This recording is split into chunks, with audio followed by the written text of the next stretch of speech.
Sa kabila ng mga nailatag para sa ating seguridad sa enerhiya, panatag ang aking loob na kaya nating umangat pa. We have begun to embark on the establishment of hydrogen power plants. Multiple projects are now in their pre-developmental stage in Marinduque, in Masbate, Zamboanga, Sibugay, Basilan, and other potential areas. Pushing the envelope further, perhaps it is time for us to revisit nuclear energy production.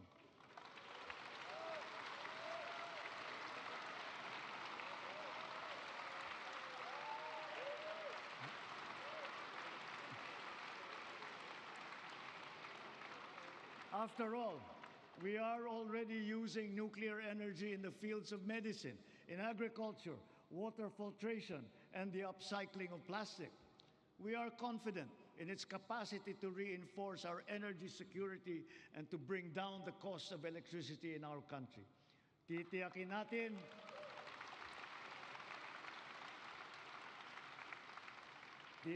natin ito ay ligtas. Titiyakin din natin may papaliwanag na mabuti sa publiko ang magandang dulot sa atin ng enerhiyang nuklear.